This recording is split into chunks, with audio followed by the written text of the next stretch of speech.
Hey there, it's Melissa Benaroya, and today we are going to talk about setting intentions for your parenting. I'm sure you've probably already thought about your health and wellness, exercising more, eating healthier. Maybe you've thought about a social goal for yourself or your family or your relationship. Many times we spend time and energy thinking about these things at the beginning of the year, but we don't necessarily think about the goals and intentions that we're setting for our family. So that's why this week I shared with you a post on setting intentions. And I like using intentions because goals kind of have like this end place, and we're not always going to get to that goal, but we can be intentional about how we parent. So I spent a little bit of time throwing a few questions out there, and of course there's a handy dandy guide, but I want you to spend time, if you can, going to the blog post and answering the 3 questions. And the first question was about your child and what the qualities and characteristics are that you want to influence and nurture in your child. You cannot make them be a certain way, but you can influence them. So once we are clear on what those things are, we can be more intentional about working on those things with our kids. An example of that would be gratitude. So gratitude is something that's really important to our family, and it's actually on our family values list. And there are several things that we did over the holidays around gratitude. We offer a gratitude or appreciation on Sunday night dinners for everybody in our family. And we practice as parents gratitude in front of our children, to one another and with our children, just to be modeling this value. So the greatest teacher is your behavior. So be intentional about how you're showing up and how you're representing those values. The second question is about you as the parent. How do you want to show up? How do you want your child to view you? What kind of parent do you want to be? Maybe you're already this way, you want to be more this way, but how do you want to show up? And most people will say calm, which is not always easy, and that's why I've got the Keep Calm Challenge coming up. But being really thoughtful about who you are as a parent, giving yourself a label so you can identify that and use that in your parenting. And the last question is about your family as a whole. What does your family look like? What does your home look like? What does it feel like? And thinking about long term. So not just this year, 2018, obviously, it's important that we focus on some of the short term, but the long term is equally important. We don't necessarily think about what do I want to accomplish in the 18 years that I have with my kids, right? So here's an opportunity for you to think about, what kind of family do we want? How is it going to look?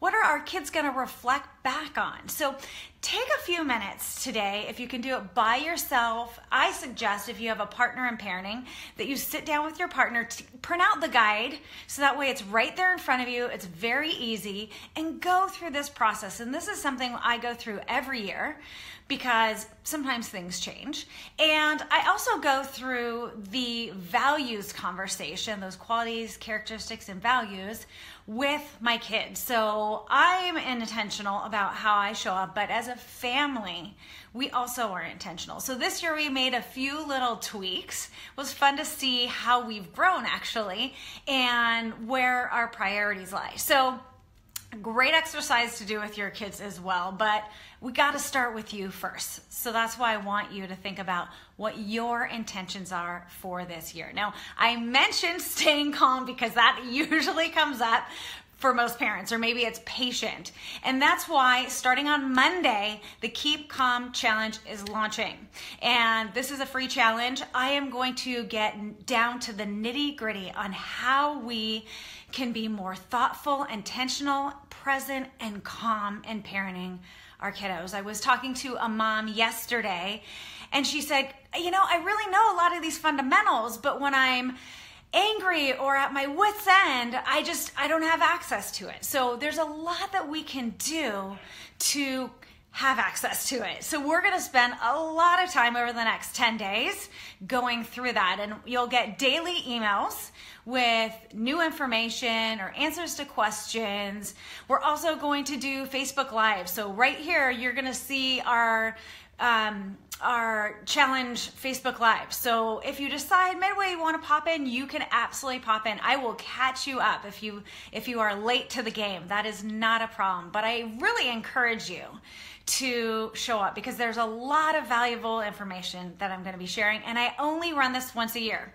This is the time of year. So I hope you will join me. I also had a mama named Jenna write in, and I wanted to respond to her. It was kind of a question, but it was kind of her just sharing her frustration, which is great. I get that a lot. But I wanted to respond to her here today because this is a challenge that I hear from lots of parents. This comes up over and over again. So I thought it'd be really valuable to share with you my response to something that she'd written in. So I actually printed out. I don't trust technology. So I printed out what she shared, and then I'll respond. So she said, in her house, emotions run really big for her little girl who is 5.5 years old and an only child. Lately, when something goes wrong, she responds with something along the lines of, I'm stupid, I'm rude, I'm horrible. And this isn't language that they're using at home, and they don't want to tolerate either. She said, when we do correct, we try to make sure we label the behavior as a problem and not the person. I love that. That's really, really important.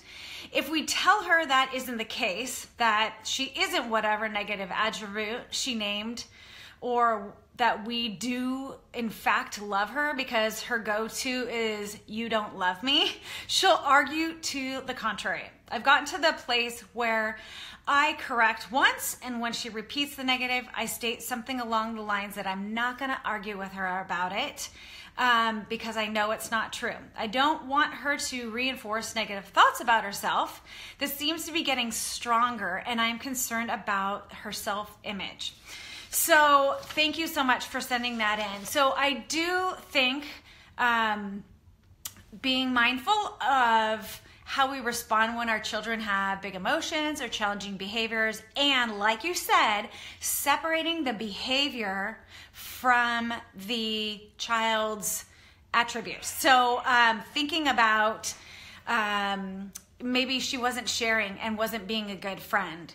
So it's not, you know what, Tina, you're not a good friend today. It's, you know what, the thing that you just did isn't something that a good friend does. So we are labeling the behavior because they have a choice in their behaviors. So we want to separate it. And I hear, Jenna, that you're already doing that, which is fabulous. Now, I also want you to be mindful that this is totally developmentally appropriate, and this pops up all the time at this age. And there could be a few things going on. Number one, she may hear other kids at school using this language. And so she's trying it out. That's what they do. These kids are trying things out. So she wants to see how you respond. She also may be looking for attention, and it sounds like she gets your attention very quickly. So it may be reinforced when you continue to have that conversation with her. So just being mindful that you are not spending a lot of time, I think, separating it, responding once to it, and then moving on. And she can have her emotion, she can be upset, but you don't need to engage with her because that might be fueling this behavior as well. I think also having this values conversation that I brought up before could be helpful. So that way you can identify those things, those values, those attributes that you as a family value. So I think you can also use that list. But being mindful that most of this is attention seeking. A lot of this is testing and trying things out.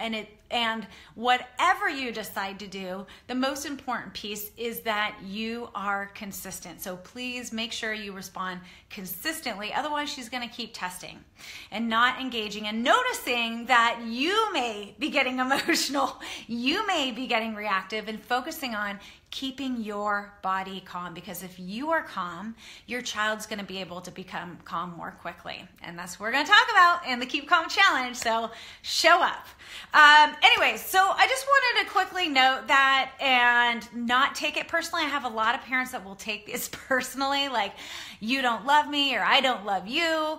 And they are just testing things out. So I would not be concerned about it at this point.